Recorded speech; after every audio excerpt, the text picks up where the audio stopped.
"Ma'am, this is 911. What's your emergency?" The operator's voice was calm. But what came next left her stunned. "There's a black man next door hacking into the neighborhood Wi-Fi system," the caller shrieked. "He's changing passwords, shutting off cameras. He's doing something illegal." That black man she was talking about? His name was Andre Wilson, a software engineer. And he wasn't hacking anyone's Wi-Fi. He was changing the password to his own. But when he discovered what was really going on with his internet, he realized the nosy HOA president, known around the neighborhood as Karen, was hiding something much bigger than just a racist complaint. Andre had just moved into Lakeside Meadows, a quiet suburban neighborhood with big lawns and even bigger egos. After years of renting in the city, he finally bought his dream home, a modern 2-story house with a home office, a wraparound porch, and a small pond view. It was peaceful, at first. But on day one, he met Karen Briggs, the self-appointed queen of the HOA. Blonde bob haircut, clipboard in hand, and a smile that never reached her eyes. "Welcome to the neighborhood," she said, looking him up and down. "We like to keep things orderly here. No loud music, no clutter, no surprises." Andre smiled politely. "Got it. Just here to enjoy the peace and quiet." Karen smirked. "Good. We've never had anyone like you here before." Andre raised an eyebrow. "Like me?" "Oh, you know, someone who works with computers," she said quickly, pretending to laugh. But Andre knew exactly what she meant. For the first few weeks, things went smoothly. Andre worked from home, set up his office, and kept to himself. But then he noticed something odd. His internet was slower than usual. At first, he thought it was just a bad router. But when he checked his Wi-Fi logs, he saw multiple strange devices connected to his network, names like HOA_server, Karen tablet, and guest_cam_1. He frowned. "That's weird. I didn't authorize any guest access." Andre ran a quick trace on the IPs and froze. The connections were coming from outside his property. Someone had remotely accessed his Wi-Fi. He was being watched.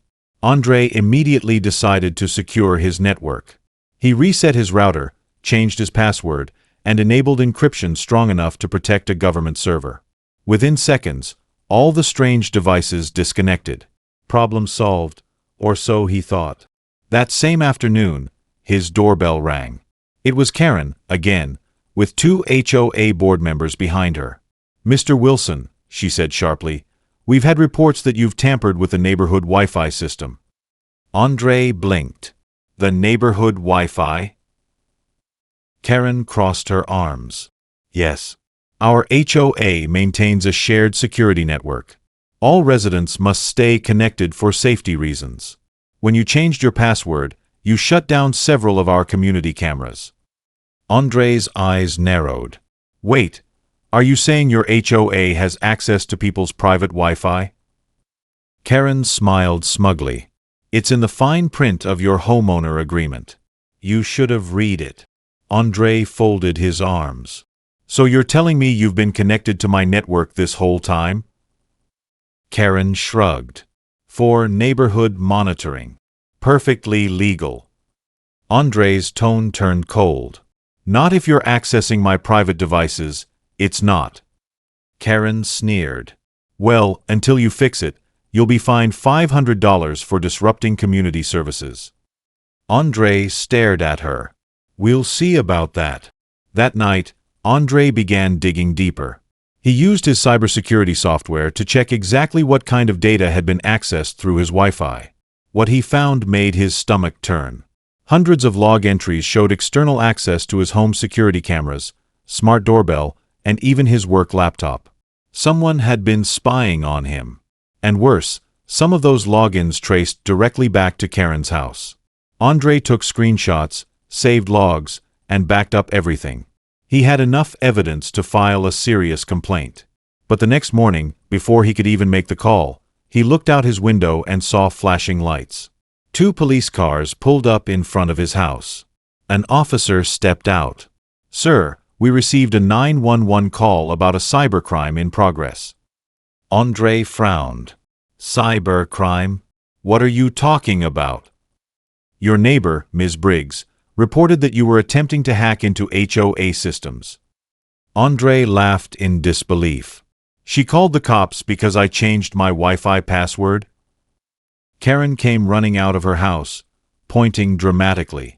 That's him. He's hacking into our security feeds. I saw it. He's got multiple monitors running. Andre crossed his arms, calm but firm. Officers, I work in cybersecurity. I changed my password because your HOA system was illegally connected to my private network. The officers exchanged looks. We'll need to check the connection logs. Andre smiled slightly. Already saved them. Come on in. I think you'll find something interesting. Inside, Andre showed them everything. The router history, the access records, the IP addresses pointing straight to Karen's house. One of the officers leaned over his shoulder, eyebrows rising. You're telling me your HOA had access to your home cameras? Andre nodded. They've been watching me since the day I moved in. Karen stormed in behind them. That's a lie. It's part of our safety system. Andre turned his screen toward her. Then how do you explain this? He clicked open a file showing a time-stamped video feed, his own backyard, being viewed from another IP address labeled HOA_admin. The footage was traced directly to Karen's device. The room went silent. One officer looked at Karen. Ma'am, did you authorize this surveillance? Karen stammered. It's community security. We monitor activity to prevent crime. Andre folded his arms. By invading people's privacy? The officer shook his head. Ma'am, this isn't community security. This is illegal surveillance. Karen's face turned pale. I didn't know. But it was too late. Within hours, detectives arrived to seize the HOA's central computer system. What they uncovered was shocking. Karen and two HOA board members had set up a shared Wi-Fi years ago, but instead of using it for security cameras, they had been accessing residents' private devices to monitor neighborhood activity. Emails between board members revealed they'd even shared private footage of neighbors, gossiping about who was breaking HOA rules. They called it Neighborhood Watch 2.0. The police called it a crime. Karen was charged with illegal surveillance, privacy invasion, and misuse of HOA funds. The board was disbanded, and the neighborhood erupted in outrage. Reporters showed up, interviewing residents who were furious to learn they'd been watched for years. Andre became somewhat of a local hero, the man who exposed a corrupt HOA using nothing but his tech skills and patience. During one interview, a reporter asked, "What went through your mind when she called 911 on you?" Andre smiled calmly. Honestly, I was more worried about my internet speed than her drama. But once I realized what she was doing, I knew the truth would come out eventually. The internet never lies. A few months later, Andre was elected president of the new HOA, this time run by honest residents who actually cared about the community. The first thing he did?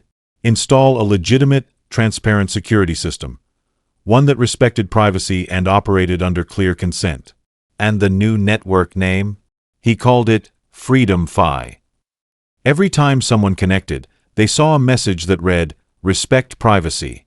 Protect community." As for Karen, she moved out of Lakeside Meadows, claiming she needed a fresh start.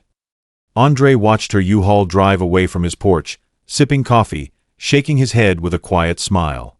Later that week, a neighbor stopped by and asked, "Andre, how did you stay so calm through all that?" He chuckled. "I learned a long time ago, you don't fight ignorance with anger. You fight it with facts." He looked out at the sunset. She thought I was changing my Wi-Fi to hide something. Turns out, I was the one who found out what she was hiding. Power and prejudice are a dangerous mix. Karen thought her position in the HOA gave her control, but control without integrity always leads to downfall. And Andre, he taught everyone that staying calm, smart, and patient is the most powerful revenge there is. Because when you stand for truth, you don't have to shout. You just have to log in and let the evidence speak for itself. So, what do you think of Andre's story? Karen thought she could control everything, even his Wi-Fi, but she didn't expect the truth to turn against her. If you enjoyed this story of karma and justice, hit that like button, subscribe for more real-life stories with crazy twists, and comment below. What would you have done if someone spied on your home network?